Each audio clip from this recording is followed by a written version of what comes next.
90.3 WHPC, the voice of Nassau Community College. Welcome to another edition of From the Press Box. I am Rob Leonard, and joining me, of course, is my brother and award-winning sports writer, Tim Leonard. Hello, Timothy. How are you?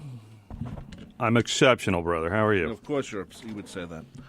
Anyway, how are things in the sports world? For those who don't know, we're here every Monday, 9 a.m. to 10 a.m. We are part of the WHPC Sports Talk family, currently on Mondays 5 p.m., Tuesdays at 5 p.m., Thursdays at 9 p.m., and Fridays at 3 p.m. I know there's some changes happening in a couple of weeks. I'm not sure if I'm not allowed to say it yet, but I'll just let you know there are some changes happening, some additional stuff.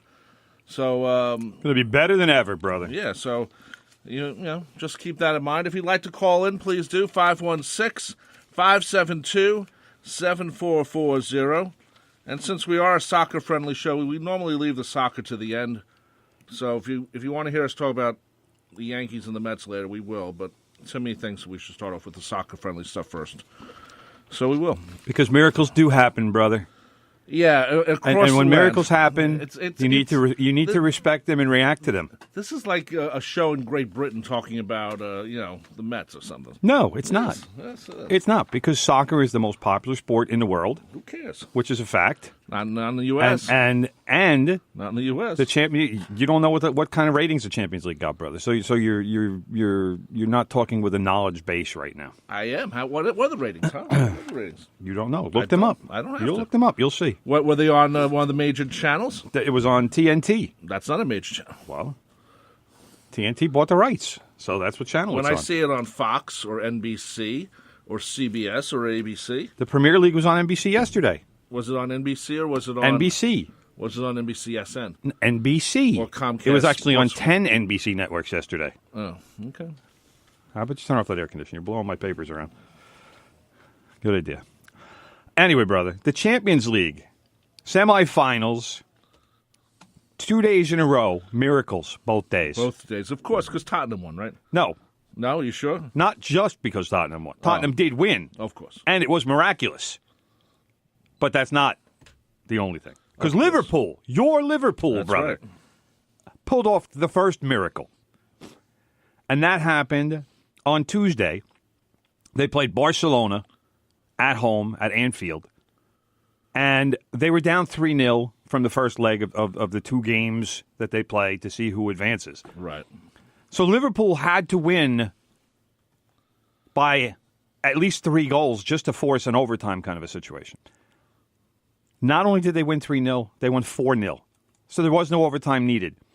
So Liverpool beat Barcelona, which is regarded as one of the top 3 clubs in the world, if not maybe even a little bit better, and who has one of the top 2 players, not only in the world currently, but of his generation, in Lionel Messi.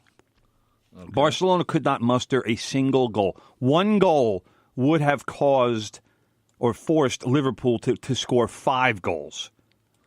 And they couldn't even do that. And that stupid way of how a team wins, that they have to win. Can't we just win normal games? That's what they did. Yeah, but you have to win by a certain amount of goals and. Because it's 2 legs. Yeah, I don't like 2 legs.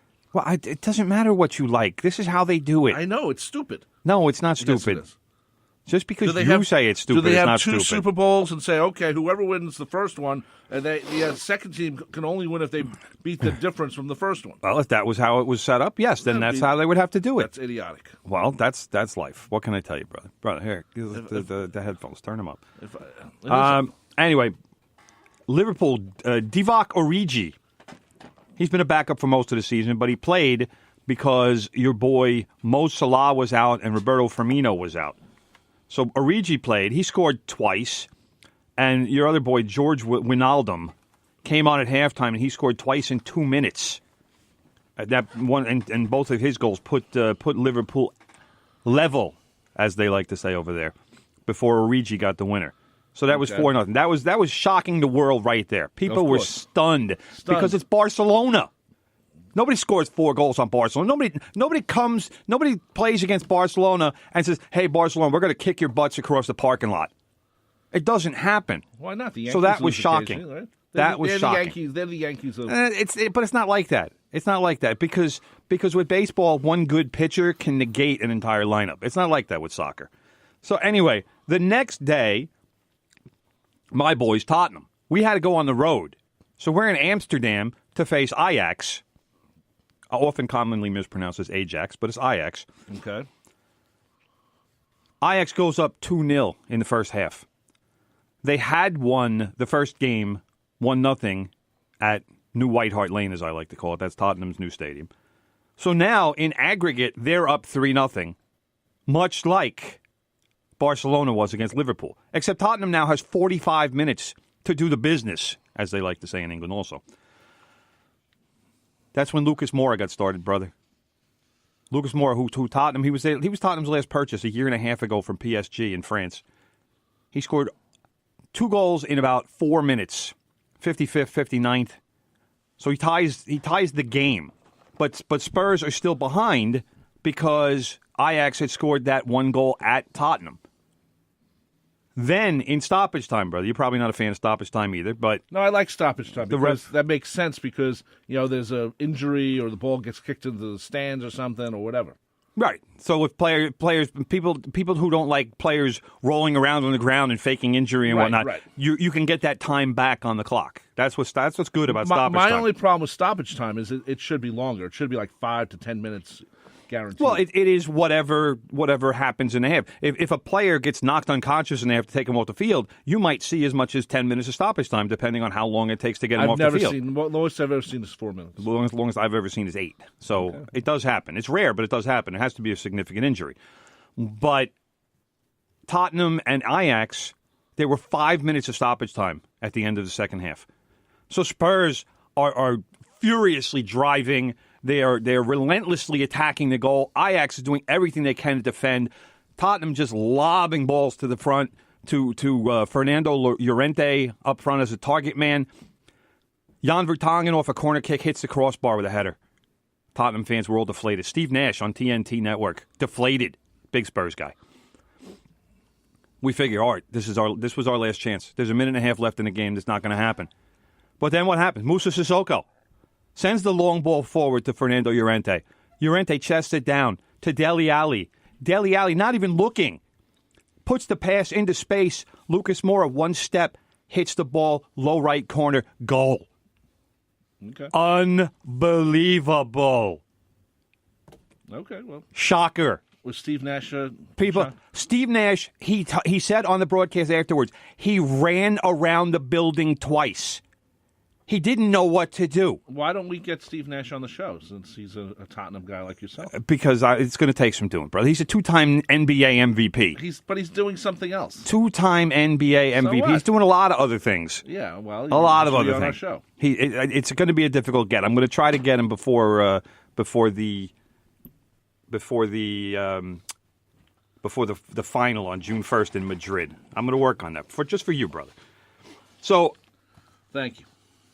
Everybody's going crazy. Not only Tottenham fans. The world is going crazy. Everybody who watches soccer/football going crazy. Because one day after Liverpool had already just pulled off this ridiculous comeback and upset, Tottenham absolutely shocked the world by making the Champions League final, which nobody, except of course Tottenham fans, in fact not even a lot of Tottenham fans, thought it was even possible. So now Tottenham versus Liverpool, all England final in Madrid, of course, because why would you want to play it in England? Is that predetermined already? Yes, that is predetermined. Just like it's even funnier for Chelsea and Arsenal, 2 other English, of course, 2 lower level English clubs, of course, are playing in the finals of the Europa League. Now, the Europa League, brother, just for those who might not know, is kind of like the NIT to the Champions League being the NCAA tournament, if you can compare it like that. But that final, the Chelsea-Arsenal Europa League final, is being played in a place called Baku. Baku, exactly. Bakuku, because the idiots at UEFA or FIFA, I forget who it is, they put a tournament in Azerbaijan, which is approximately 2,800 miles, I believe, away from England. And some intrepid reporter over in England did a Google Maps search, and they estimated it would take 58 hours to drive there, but it probably would take longer because there's a bunch of security checkpoints along the way. 58 hours. That's about going across country here. More. And plus, there are no. Well, actually, there is one flight that apparently goes from London to Baku, but you would have to leave 6 days before the match and come home 3 days after the match. So you'd have to you would be forced to stay in Azerbaijan for 9 days if you want to go to the match, which is just I have no idea how this city even got this game. It makes no sense whatsoever. So anyway, that's the Champions League, brother. Tottenham fans, we're all jacked because we can't wait. Of course. We can't wait. According to Graham Roberts, former Spurs legend, Tottenham's name is already on the trophy. He sees it. And he's a guy who won things with Tottenham, so he knows greatness when he sees it.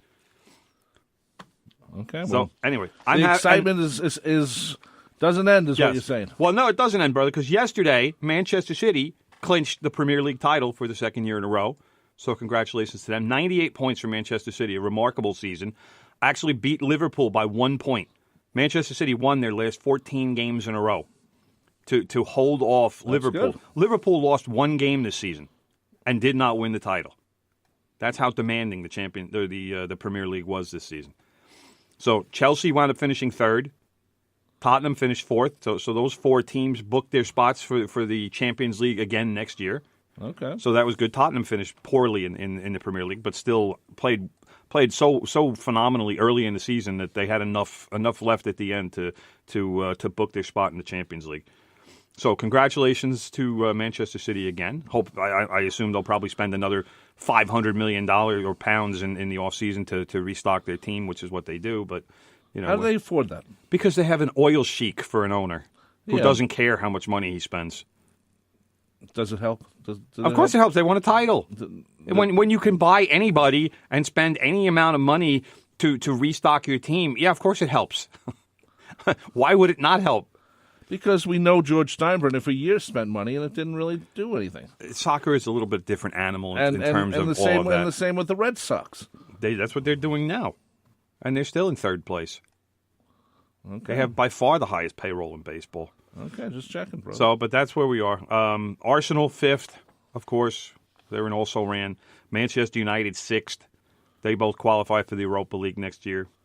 Who cares? Okay, just checking, brother. So that's where we are. That's where we are in the world of soccer, brother. Okay. Good to hear. I mean, I know last week FC New York City and the Red Bulls won the same weekend. That was all excitement. Yes, NYCFC, brother, actually, not FC New York. I liked FC New York better than... Well, that's good. I'm sure they'll consult you the next time they want to name the team. When are we going to have the commissioner on? Who's the commissioner of the end? Don Garber. Why don't we get this guy on and talk to him? That could really be a disaster. Why? Because you. So what? Maybe he's got to hear from people who actually played soccer, who grew up watching Pele and Canalia and Beckenbauer. He knows about and all Carlos those things. Alberto. He doesn't know anything. A lot of these people, a lot of those people that you just described, they work for the league, brother. Yeah, but they get payments. They're like, hey, you show up for our game today and talk to the press. What? They're press guys. What are you talking about? It's like the Yankees. During spring training, they used to always bring down the greats for a week, so the guys covering the team would have something to write about. I'm talking. You said he should hear from fans who watch Pele, and I said those people work for the league now. And then you start talking about former players. I don't know. The tangent is escaping me. My problem with the I was going to call it the NASL, which I probably have a better remembrance of. Major League Soccer is that they, first of all, the season goes way too long. Second of Incorrect. all, no, it doesn't. They actually aren't they changing it this year after hearing the complaints of Rob Leonard?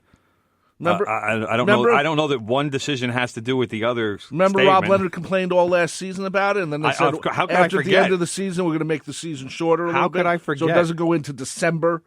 Yes. So there you go. I'm pretty sure I'm pretty sure the championship will be in November this season. But, you could always check the computer and double-check that and go to MLSsoccer.com. So that, to me, that means that Rob Leonard had something to do with that. I don't know that I'm a you member should of the be media. Taking credit on that, but I'm if a you member want of the to, media. be my guest. What can I tell you? I take plenty of credit. There for you that. go. So anyway, we're going to talk more things, as today is the beginning of the Bethpage Well, PGA. it's the week. It's the beginning of the week. The actual tournament starts Thursday, brother. Oh, well, they start this week practicing. I mean, you could probably... People are here. Like, Phil Mickelson is here. In fact, Phil Mickelson got here last week. Tiger Woods will be here. If he's not already here, he will be here. And I wonder where they stay. You know, do they stay at the Marriott across the street from us? I'm sure there are all kinds of hotels. And because there's not a lot of hotels in Bethpage. Well, I'll tell you what. If I was one of the players, I would stay someplace that is exceedingly close.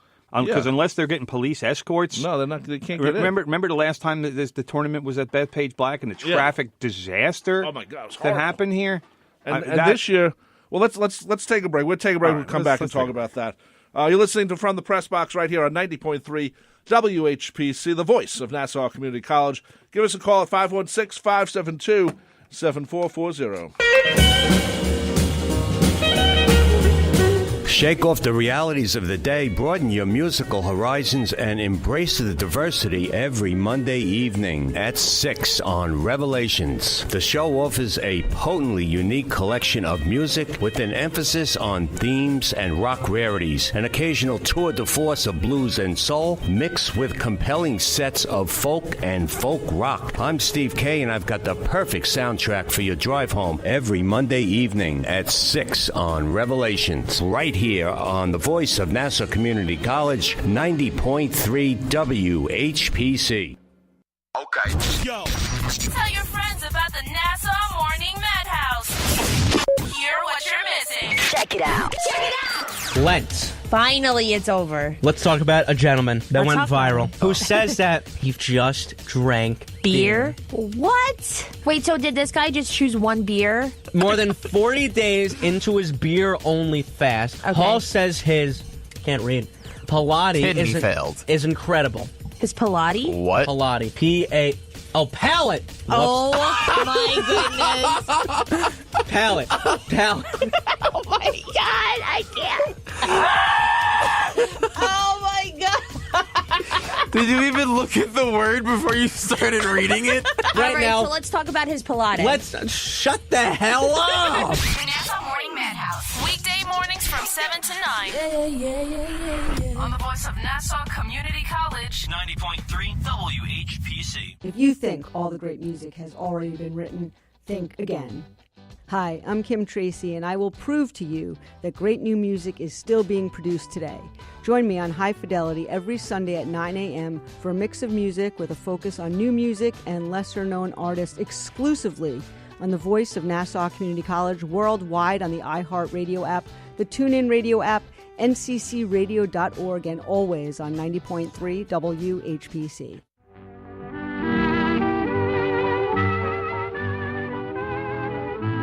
.3 WHPC, the voice of Nassau Community College. From the press box on your radio, your listening device on Facebook, and we'll be on Spreaker and the iHeartRadio app later on as a podcast, because we also put this up as a podcast, and sometimes, brother, we sometimes add on new material. So that has happened a few times, actually. So check out our podcast afterwards, see if we've added anything new. When we just have more to say. Well, there have been times. There have been times. There's happened times, so that does happen. Anyway, is it the PGA Championship, brother? Yes, brother. The PGA Championship will be at Bethpage Black starting on Thursday. Yeah, and it's a great thing for Long Island. It's a great thing I think for golf in general, because you're playing on a public course. Public course is nice. And it's nice. It's not private. It's not the hoity-toity. It's a course that anybody can play. And many people have played. And suffered, because it's a tough course. Let's put it this way. There's going to be people screaming this weekend to tell Phil Mickelson, use the 5-iron. They're going to tell Tiger to use the 3-iron here, because they've played it. Yeah. Now, they're listen. going to tell them, play a fade. Play a draw. The last time, I forget which tournament was at Bethpage Black, but it was probably about 5 or 6 years ago. Right. And was it the Barclays, I think? No, it was a major. I think it was the U.S. Open, but I'm not 100% sure. But the fans were not shy about yelling advice to professional golfers to tell them, hey, you got to play a longer club here, because the ball's not going to carry. So and I don't know how many of the PGA Tour guys actually took the advice, but obviously the Long Island players know this course better than anybody because they're the ones who play it. And it's really a cool thing. This is one of the few times the PGA allows their players to play on a public course. And it doesn't happen often. It doesn't happen. It happens, but it doesn't happen Of course, this is one of the toughest courses really in the world, or at least on Long Island, or at least in Bethpage. No, definitely in all of New York. Bethpage Black is. I mean, this is how tough the course is. There is a warning sign before you get on the course that specifically states if you are not a good enough golfer, don't play this course. Because we have good golfers playing this, and this is a very difficult course. And you, who plays twice a year and is going to shoot 150 on this course, is going to do nothing but slow down people and just really get a lot of people angry. The most I've ever had is 136. I'm not talking about you specifically, brother. I'm talking about the community you. Yes. Of sometimes people get it in their head, oh, I'm going to go play Bethpage Black today. I haven't played golf in 3 years. No, stay away. Is that meant for you? Stay away. If I'm like Mickelson or Tiger or any of these other big shots, you're going to rent a house probably. Yeah. Airbnb action. I'm sure people are making money off of this. The problem is, for those who don't know, the stop-off point for the train is Farmingdale. Correct. Not Bethpage, Farmingdale. No. So if you're going to go there, you have to go to Farmingdale, and then you have to take a bus from there. Right. And, of course, the whole area is going to be crazy. The Bethpage State Parkway and everything around that because people are going to be looking to park. And let's put it this way, the Bethpage State Parkway wasn't built for traffic. No. And so you got to go to Farmingdale. So it's going to be fun. You could probably bump into, in the next 2 days maybe, Tiger Woods in a restaurant. BK Sweeney's in Bethpage or something. Wow. Or one of the other places that are nearby. Where, hey, look, Tiger's gone out for a drink. Maybe like Ruth's Chris or something like that. No, that's in Garden City. Yeah, but, Tiger get a cab or an Uber. There's no cab. Or a police escort or something. Does Tiger Woods take an Uber? Who knows? He doesn't take an Uber. How do you know? Because why would he? He's Tiger Woods. Because the Uber guy is going to pick up, he'll say his name, Eldrick. That's his name. If you're going to pick up Eldrick, do you think you'd know that you're picking up Tiger Woods? Probably not. There you go. So why wouldn't he take it? So it's going to be a lot of fun. I love just it's one of the few times I watch golf during the year. I'm not really a big golf guy, as you know. I don't play golf, maybe twice every 3 or 5 years. Right. But I'm just going to listen to my fellow Long Islanders and New Yorkers screaming out things. And be nice to the golfers, Long Island people. All right, that's the first thing I want to say. Be nice to the golfers. It would be a great idea if Mick said, "Okay, people, hold up sides. Should I use the 5-iron?" Or just play to it. I don't think Phil Mickelson's going to do that. Well, he's the type of guy who would do that, though. So he might for one hole. I don't know, or maybe during a practice round. He'd do that. That'd be a better thing. Remember Bill Veck had the thing. The crowd was the manager. Yeah, that was stupid. Yeah, well, that was a fun thing. And Mick's the only one Mickelson's the only guy who would do that type of He might. There's a few guys out there that have that kind of personality where they would say, hey, "What do I care?" Also, the thing about I said, this, practice round as opposed to when money is on the line. Right. Also, the thing about this is that Tiger won 2 weeks ago. Right. So whether he's the favorite or not, it doesn't matter. Because he won 2 weeks ago, there's going to be a lot more that was the people. Masters. Yeah, I know. Yeah, I mean, that's green jacket. That's a major. I know, but still, he's going to have a big following again because he just won. Well, Tiger winning a major recently certainly ramps up the attention and causes a lot of marginal golf fans to look at this again, like you. I mean, they're maybe not even looking so much at Tiger to see what he'll do, but they're certainly curious to see if he can make the magic happen at this major again. And I mean, he hadn't won a major in 11 years when he won at Augusta. So I think people are of the mindset that Tiger is back, quote unquote. But it's tough. He's a guy in his mid-40s. Yeah. He's not a young guy anymore. He's not going to be able to put that kind of performance together on a regular basis. Yep. I'm sorry. That's one of the downfalls of being in your mid-40s is you can do it every once in a while, but to say that he's going to be able to do it consistently and be the same golfer that he was, say, in his late 20s is just completely unrealistic. Yeah, that's true. So I look forward to this, and hopefully it doesn't get too much rain. It's raining today as we do the show, and They're still doing construction out there. I mean, they're really cutting it down to the wire here because they're still assembling stands. They're doing various construction jobs in and around the course. There's still a lot to do, right, and not a whole lot of time to get it done. Well, so I love the fact that they're on a public course. I love they're at Bethpage. I love everything about this, and it's almost the equivalent, brother. If you were able to play baseball at Yankee Stadium as a non-professional, let's say Yankee Stadium rented out the stadium, and you and your buddies can go down there and rent it, play. I could have. And I could have. They have an annual media game every year. I'm sure they do. But but let's say you and your buddies. Well, let's say actually you and your soccer buddies. Yeah. You go and rent out Red Bull's Arena. Red Bull Arena. Bull Arena. Yes, bro. It's a similar thing. You're playing on the professional field. Of course. So. Of course, and it's something except that discounts. It's something that happens rarely for people because like you'll see at halftime at like a Knicks game or something, they'll have either kids or adults or whatever. Right. They'll come out on the Garden Court. They play like a 5-minute game or whatever, and that's a cool thing. You get to actually make a run up and down the Garden floor. Yep. And say what you want. It's still the Garden. Yeah. No matter what you say or believe. You get to have that magic and that experience, but again, it's rare. Not a lot of people get to do that.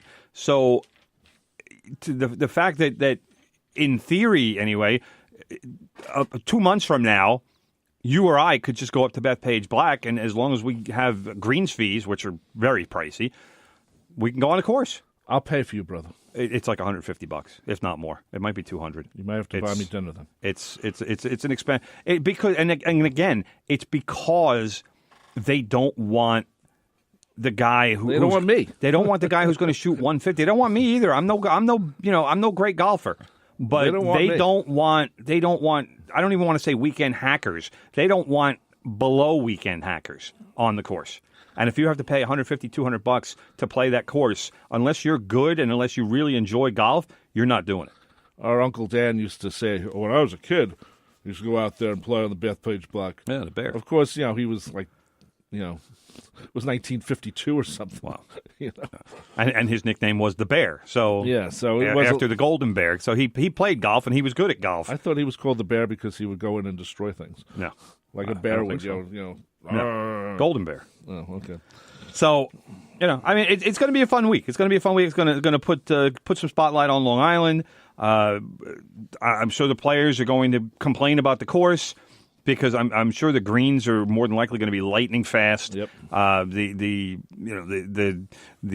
fairways more than likely will be very narrow. It's going to be a demanding course. Don't expect anything even remotely close to 20 under or something to win this tournament. I'm expecting like -7 to win. No, it's going to be a tough week, and the rain. I'll tell you what, the rain right now it could soften things, which would help the players. But if we get 2 or 3 days of dry weather after this, going into Thursday, and if it stays dry the rest of the week, that the scores will go down. Right. And by down, I mean higher. I'm not talking about below par. I'm talking about instead of shooting 68s, they'll shoot 72s. But I'm telling you right now, I think -7 is going to win this thing. I don't think it's going to be much lower than that. The players are going to struggle this week. Yeah, and they're all going to be complaining and whining. And they're going to be, this is a public course? Like, who plays this thing? You're going to hear that a couple of times this week from players who are just flummoxed at what they're trying to do here and thinking that they're going to have an easy time on Bethpage. Yeah, I mean, Bethpage Black has a reputation, right? So they should know. And you know what's going to happen? Some guy is going to say that, and the next day they're going to start screaming at him. Yeah, I play here. I play here. Exactly. What's wrong with you? Yeah, what's wrong with this course? I can beat your butt on this course. Exactly. Come on, I'll play you for $1,000 right now. And Nick's going to say, okay, I'll do that. Yeah. Anyway, brother. Jordan Speed, after you don't qualify, I'll play you for $1,000 on Saturday. Yeah.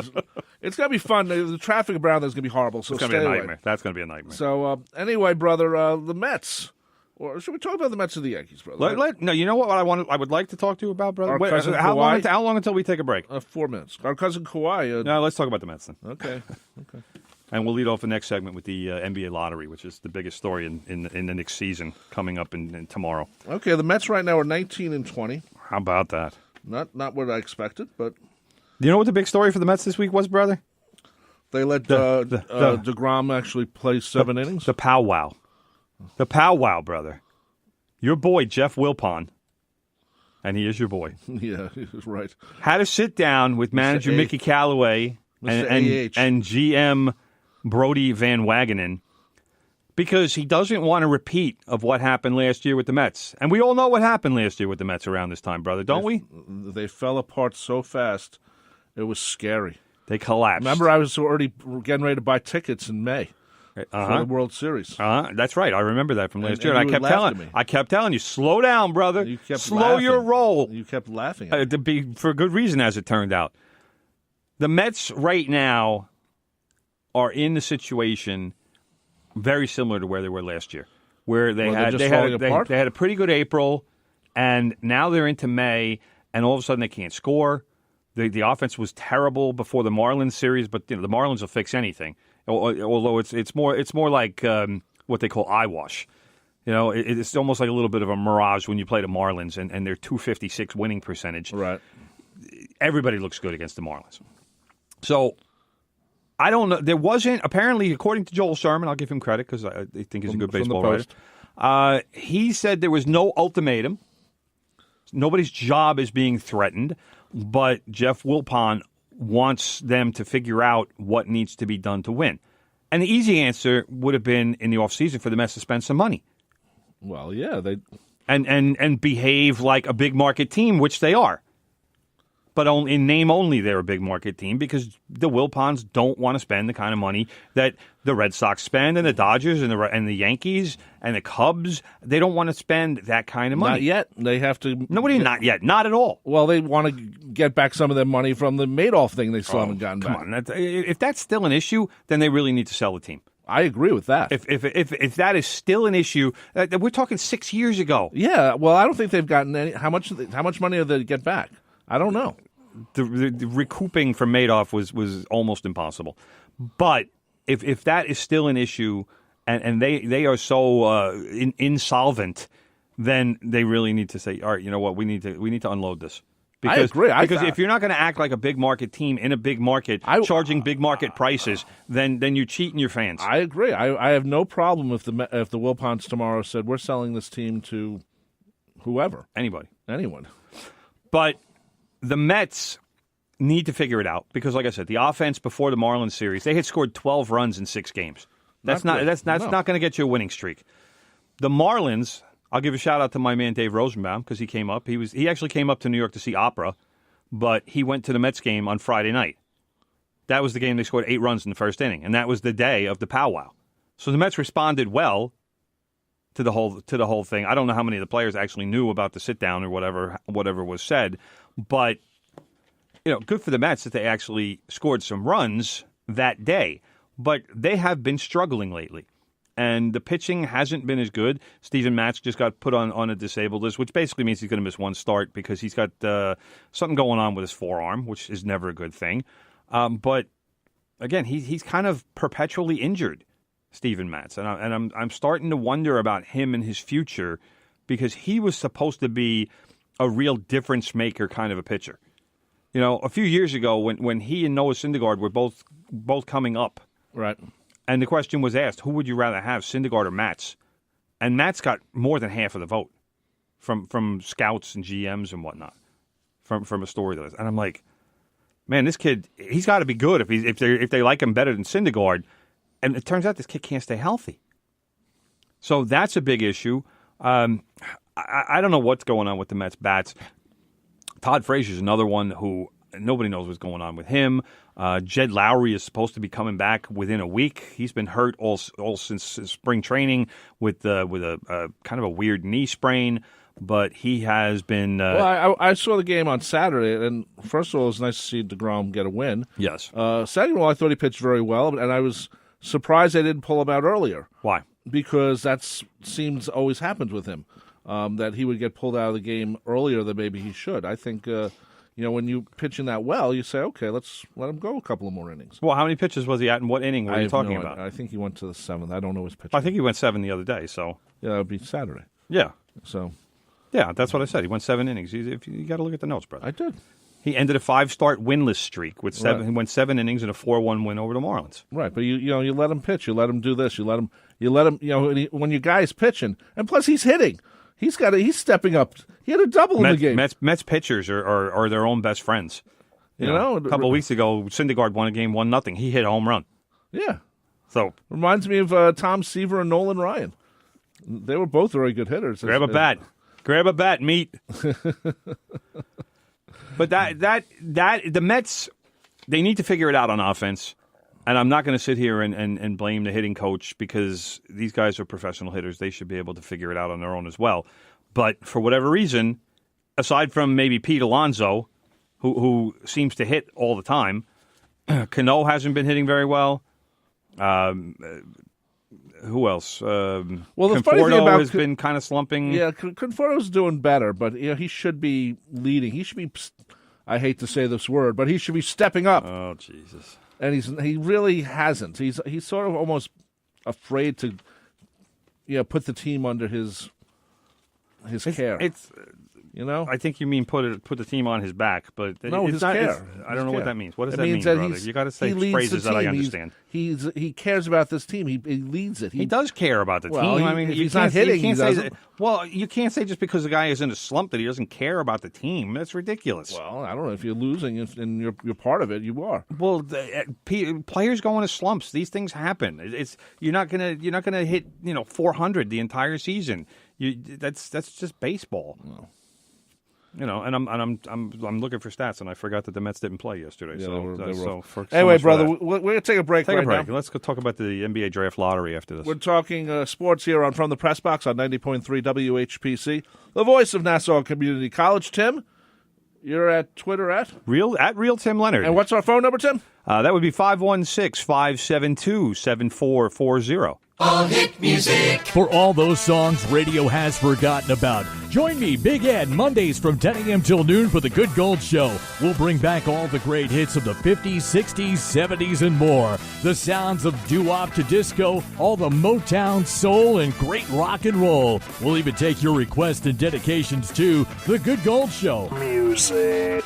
On the voice of Nassau Community College, 90.3 WHPC, and streaming on the iHeartRadio app.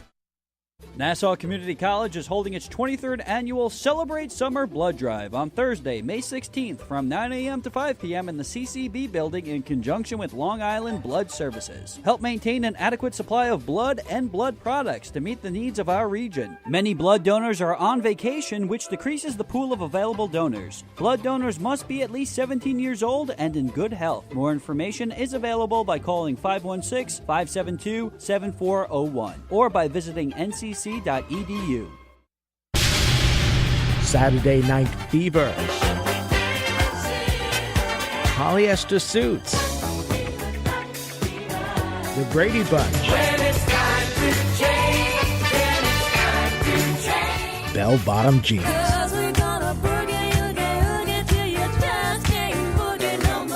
And the music of the 70s. Knock 3 times on the ceiling if you want me.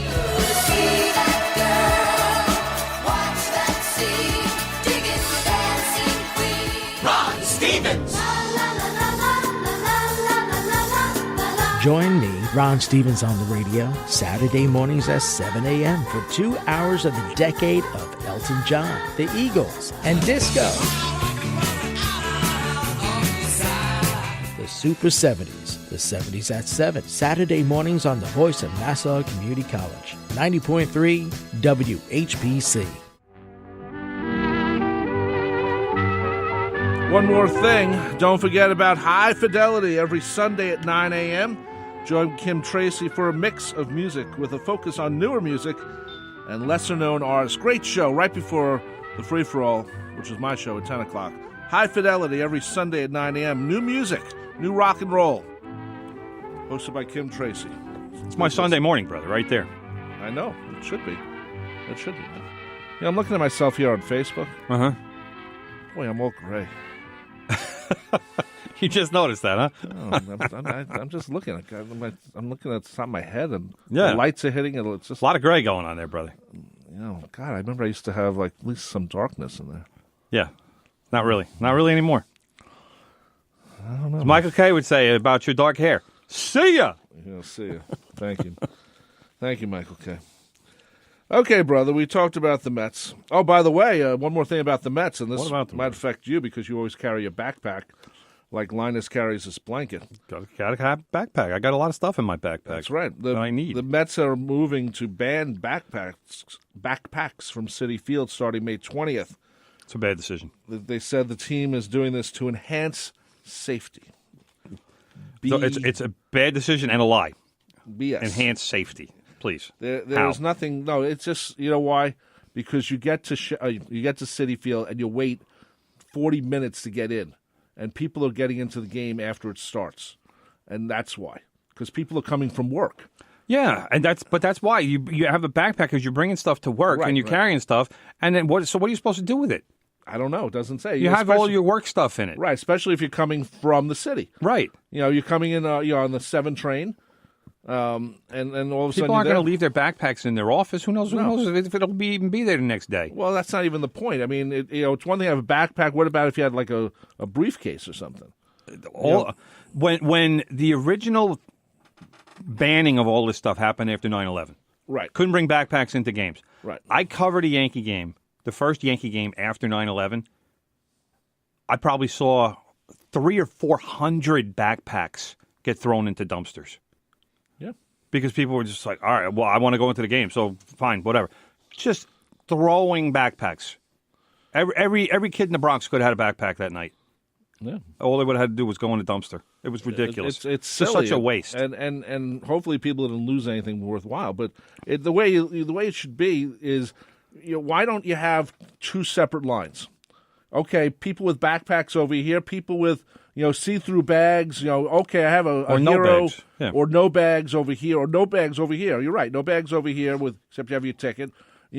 See-through bags where you have your turkey sandwiches and your chips or whatever, and here's the backpacks, knowing that's going to take longer. Or maybe you put more people on the backpack line to get it going faster. That's another thing, too.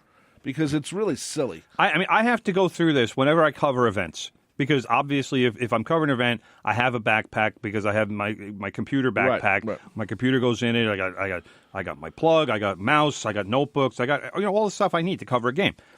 And I'll go to the media entrance, and there will be a bunch of people there, and they're all poking through the bag, and it's ridiculous. I understand why they do it, but it's still kind of ridiculous. Actually, I don't, because what media guy is going to try to blow up Yankee Stadium? Exactly. That's why it's so ridiculous. They're not going to do that. If you have a season pass, it's kind of absurd. But that'd be the other thing. That'd be the other thing. Let's say you had season tickets. Why can't they do it? So, okay, you have a season ticket. Okay, we know who you are. Here, you can just go in. Well, because somebody could get the ticket. I understand the scenarios involved, but my point is that I understand what it's like to get your backpack searched and the process and the fact that it does take 30 to 45 seconds, which doesn't sound like a lot of time, but multiply that by a couple thousand people trying to get into the ballpark. Right. And then all of a sudden now you're running into significant amounts of time. So from that standpoint, I understand it. I still think it's pretty ridiculous. Either hire more people or figure out a way to allow people into this, because if you're going to start the games earlier like they're doing now, they're starting them at 6:30. You have to allow for people to come from work, and if people are coming from work, they're going to have a briefcase or a backpack, especially in New York. How many people get to Shea Stadium by train? As opposed to going to driving and where they could just leave their briefcase or backpack in their car. Right. No, especially if they're coming from work. I didn't know they're starting games at 6:30. I thought that was. Well, I know the Yankees are. I don't know if the Mets are, but I know the Yankees are starting games at 6:30, home games. That's horrible. That's too early. No, that's great. It's great for sports writers. Love it. Well, of course. That's all you'll ever think about, how it affects sports writers. Love it. But to me, that's almost the games are too long anyway. So I know that, but they still end at 10:30. That's the problem. No, they don't. But now they're ending at between like 9:15, 9:30, 9:45, which is it's great. You still have time. You actually have time to write a story. People have time to go home, and it's not midnight by the time they get home. So that's good. Well, that's true. I understand that. Okay, brother. Quickly, our cousin Kawhi Leonard. Cousin Kawhi. He led the corner jump. Apparently, this is the first time in NBA history that a buzzer beater, first Game 7 buzzer beater in NBA history. which is shocking to me that this has never happened before. Wow. I didn't but know. not shocking to me that it was a Leonard who did it. Of course. But cousin Kawhi, I don't know if you saw the play, brother. Inbounds pass, 4.2 seconds left, couple dribbles. He was going to drive the lane, then saw his spot out in the right corner, dribbled there. Joel Embiid, big guy, good defender, follows him the whole way, but cousin Kawhi got the shot up, bounced 4 times on the rim. Wow. Before it finally dropped through. We love cousin Kawhi. So now the Raptors, as I like to call them, will be playing. Who are they playing? They're playing the Milwaukee Bucks and your boy, the Greek Freak. That is for the Eastern Conference Final, and we will also have the Portland Trailblazers, who have cousin Myers Leonard on their team. By the way, he doesn't play much though, but he's playing against the Warriors in the Western Conference Final, which will also pit Steph Curry of the Warriors against his younger brother Seth Curry of the Portland Trailblazers. It's going to be a little bit of an entertaining conference finals in the NBA. Yeah, I'm looking forward to that. A little family action going on. Yes, exactly. But also, here's a couple other NBA notes for you, brother. Kevin Durant of the Warriors and what people are saying, hopefully a future Knick, strained his right calf and likely will be out until at least Game 4 of the Western Conference Finals. Now, it's also being predicted he might not be back until Game 5 or 6. So there's a chance he could miss the entire series here. Okay. And if the Warriors don't win this series, which is possible, he might have already played his last game for the Warriors. So we have to see what's going on with that. The other thing, Kristaps Porzingis, the former Knick, apparently was jumped in a bar in Latvia. Why? Last night or 2 nights ago. Left bloodied, a lot of blood. Apparently, the story that I read said he was jumped by a group of Russians. The Russians, they do everything. I don't know what's... come on, Russians. Apparently the Russians were angry that he left the Knicks. This is all happening in Latvia. What are they? The Knicks are global. They're a global disaster. I know, but are they all betting on the Knicks to lose? So, but apparently, somebody I read the story. It said somebody threw something at Porzingis, and that's why he was bloodied. And then I read something was a chair. I figured it was a glass or something. It was a chair.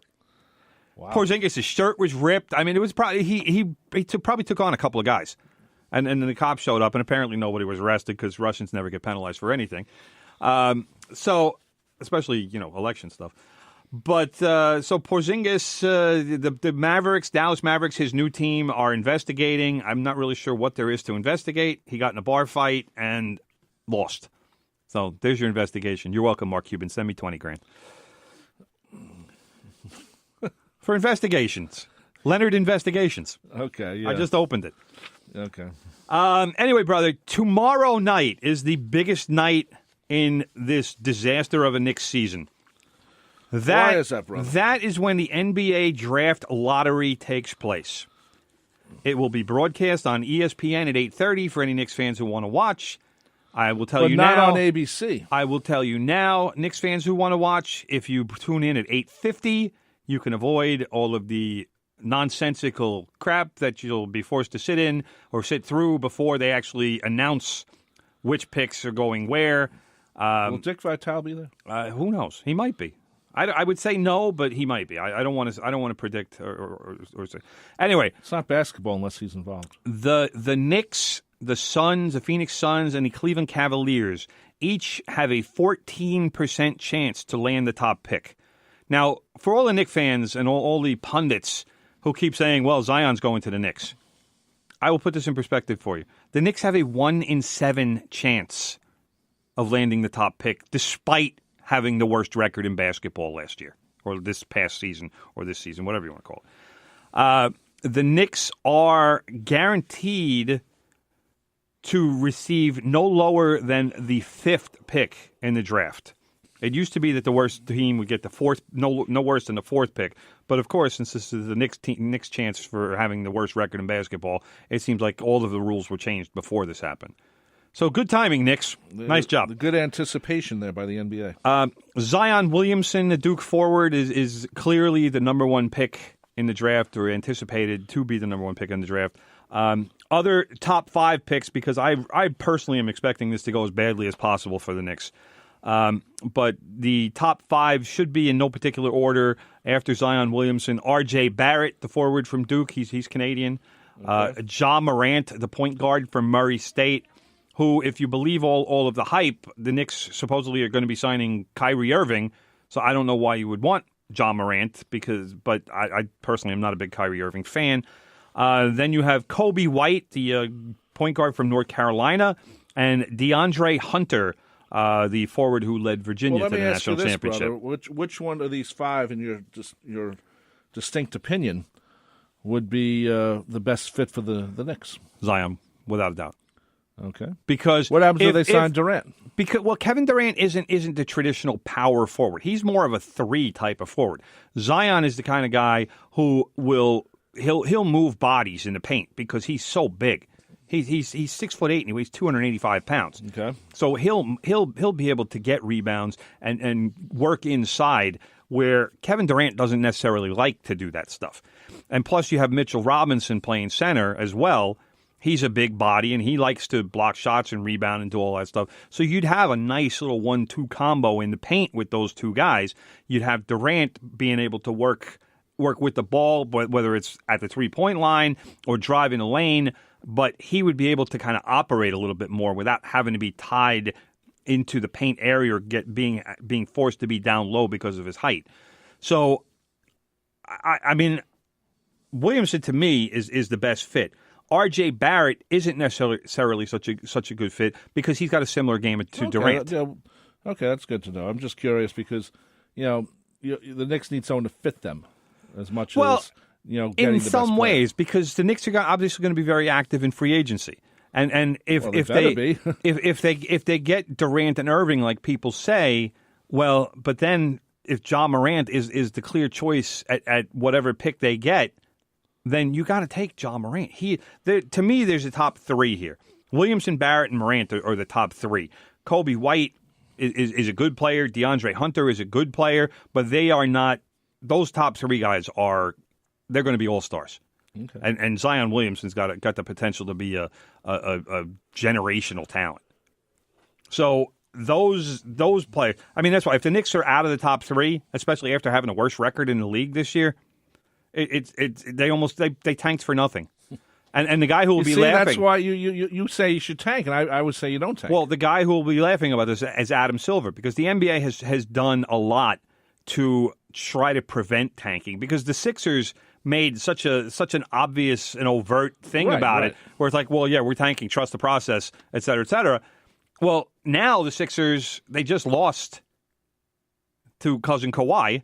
Right. In the conference semifinals. They are a good team. I wouldn't say they're a great team, but they're certainly a very good team. And this is what tanking got them. And that's even even with the fact that they screwed up the draft 2 years ago when they drafted Markelle Fultz, who turned out to be a complete bust, and they traded another number 1 to do that. The Celtics got who they wound up with? Jaylen Brown, I think it was, and a number 1. Or Jason Tatum in the number 1. So I mean, from that standpoint, the Sixers didn't even do it right.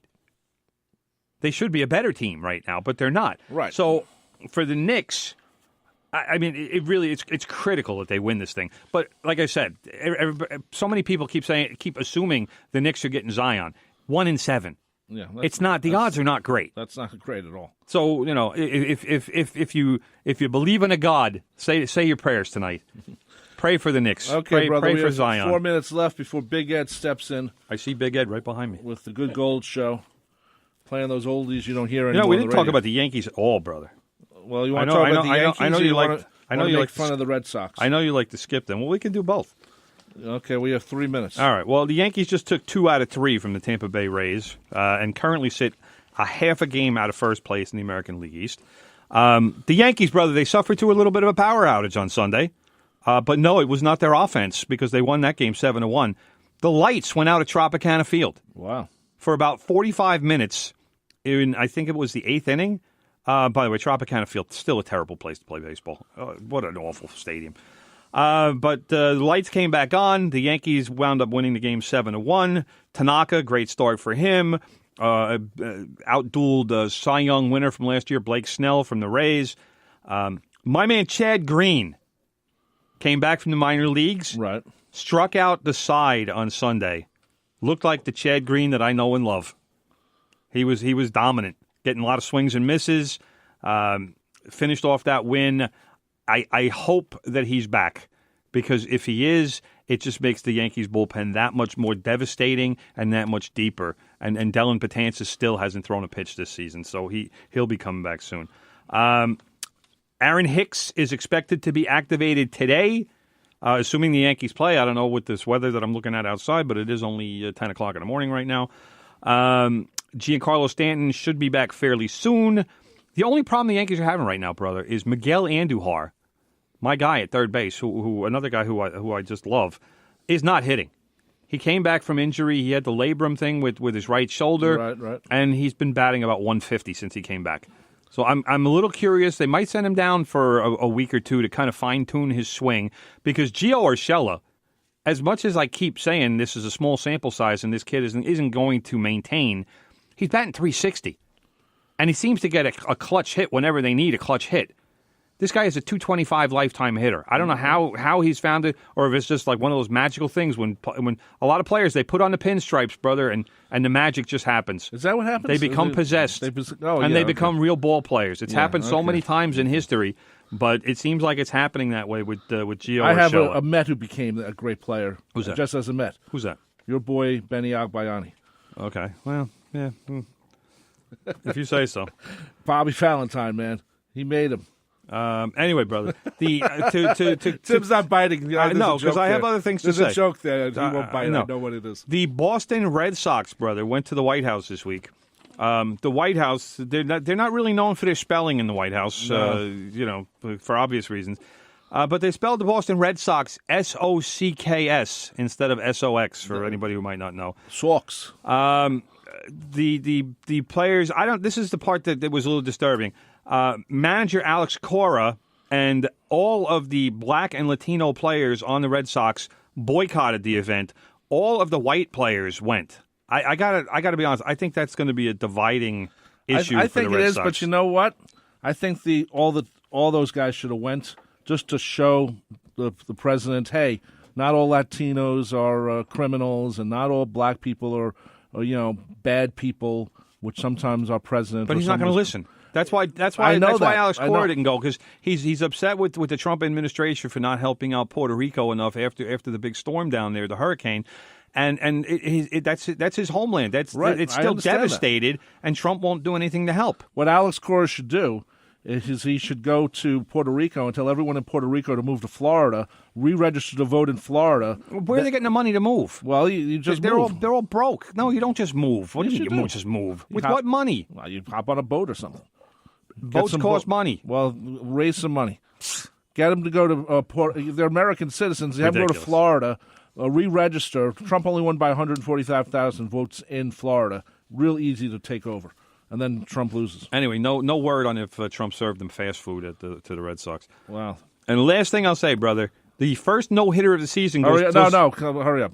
Big Ed's is waiting. First no-hitter of the season goes to Mike Fiers of the Oakland Athletics. Good thing, because he threw 131 pitches in the game, brother. That's the only reason I'm mentioning it, because I knew you would love it that he threw 131 pitches. Well, there's nothing worse than throwing a no-hitter and then being taken out in the eighth inning. Right? Well, then it's not a no-hitter. Right, but if you were, let's say you had a no-hitter in the eighth inning, your arm's too tired. Well, that's probably why they let him go that long. Well, I would let him go. There you go. He'd be my friend. He'd be saying, you're going to win this no-hitter. Anyway, Big Ed's coming up next with Good Gold. Keep it tuned here to WHPC for the great programming that we have here. If you want to learn more about our programming, go to nccradio.org. I am Rob Leonard.